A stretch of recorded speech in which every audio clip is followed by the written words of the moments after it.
We bring you more stories this Thursday, December 21st. I'm Denise Tan.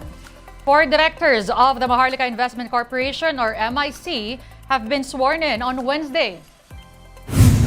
They are Vicky Castillo Tan, Andrew Jerome Gan, Herman Lichauco, and Roman Felipe Reyes. Tan is a long-time Asian Development Bank officer and has also worked for different banks, investment, and financial institutions. Gan has experience in domestic and international companies and is currently serving in different capacities at the Capital Markets Integrity Corporation. On the other hand, Lichauco is senior partner at the Sigyon Reyna, Montesillo, and Nongxiaco law offices and also served as president of Germavic Holdings Inc. Reyes is a current director of the Radio Philippines Network, Pampanga Sugar Development, All Asian Counter Trade, Philippine Geothermal Production, and Converge ICT Solutions. The new COVID-19 subvariant JN.1 will be detected in the Philippines in due time, according to an infectious disease expert. Philippine College of Physicians President Dr. Jean Solante said this is why close monitoring is needed. The substrain is expected to enter the country because we do not have travel restrictions. Based on preliminary data, JN.1 does not have the same characteristics as Delta, which could cause severe infections.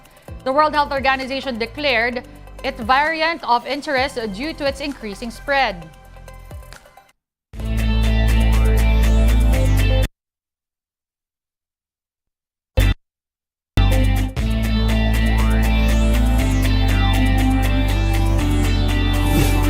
In sports, the Magnolia Hotshots secure a twice-to-beat advantage while the Phoenix Fuel Masters continue their impressive run in the PBA Commissioner's Cup.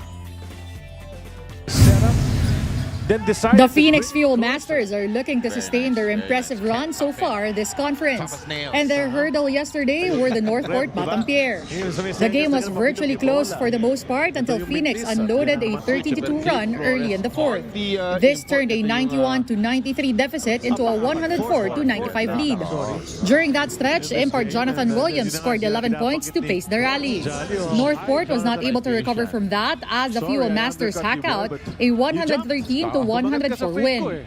This is their 7th win in 8 games, fortifying their bid for a twice-to-beat advantage. Northport, meanwhile, has been sandwiched in a logjam for the 4th and last twice-to-beat spot with a 5-4 slate. Williams flirted with a triple-double with 38 points, 19 rebounds, 9 assists, 3 steals, and 2 blocks. We came out kind of sluggish today, and we was able to fight to the very end. My teammates made some crunch plays throughout the course of the game. Meantime, top-seeded Magnolia Hotshots are assured of a twice-to-beat edge after rolling past the Terra Firma Jeep 104-91. Magnolia took care of business early and led by double digits already after 1. That lead ballooned further to as many as 31 points by the end of the third. The Jeep showed some life in the fourth, but time wasn't their friend as the Hotshots clinched the win. This was their 8th in 9 games, while Terra Firma dropped their 5th straight game towards a 2-6 slate. Tyler Bay was stellar again for Magnolia with 25 points, 12 rebounds, and 7 assists. PBA action resumes on Friday, December 22 at the Smart Araneta Coliseum. The NLEX Road Warriors take on the Blackwater Bossing at 4 p.m. while the Meralco Bolts tussle with the Barangay Ginebra Gin Kings at 8 p.m. The TNT Tropang Giga finally got their first win in the East Asia Super League.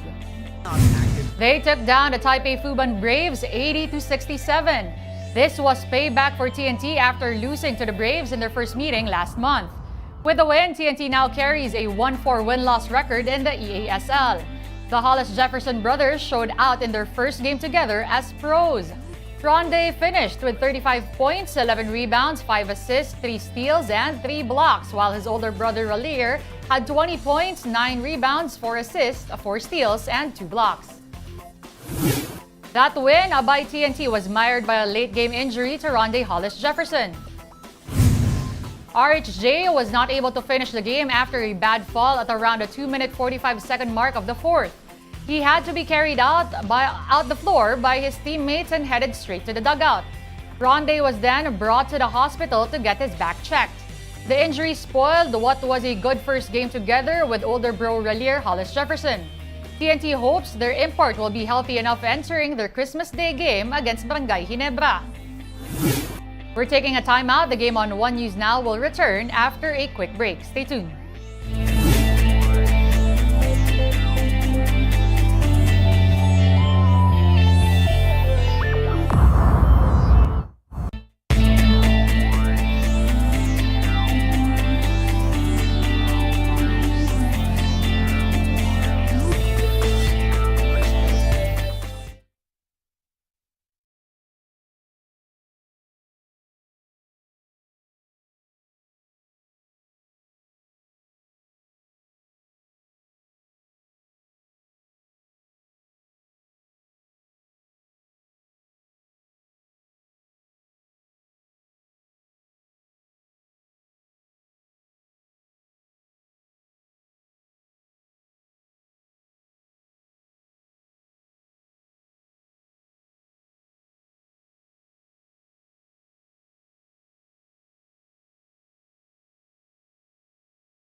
You're still watching the game on One News Now. I'm Denise Tan. Thanks for joining us.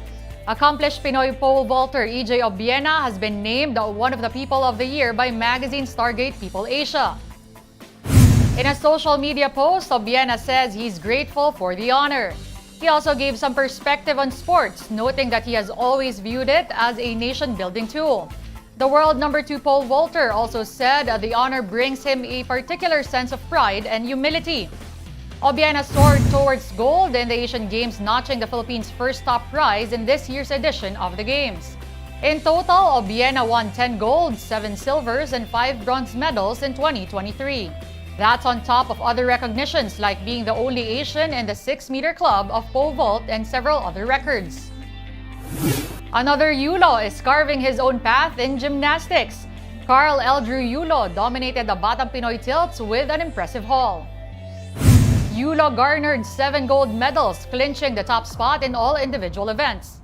Eldrew lorded over the vault, still rings, floor exercise, high bar, parallel bars, pommel horse, and all-around competitions. Yulo, who's the younger brother of Pinoy World Champion Carlos Yulo, repped Manila in the tournament. The event took place in Intramuros, Manila. Social media celebrity Jake Paul will help mentor and promote American fighters in the build-up for the Paris Olympics next year. Paul will call on his fighting experience and so-called brand-building niche to guide the nation's top amateur fighters. This includes Joshua Edwards and Morel McCain.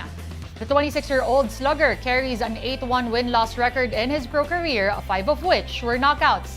Paul said it has always been his goal to pan the spotlight not just on boxing as a sport, but also on the people in it. He will be with the team during training at its facility in Colorado Springs and at the actual games in July. The boxing competition in Paris is scheduled to run from July 27 to August 10. Get your fill of the latest in sports at onesports.ph. Meantime, the Newsday continues later at 4:30. I'll see you then. I'm Denise Tan. We are One News.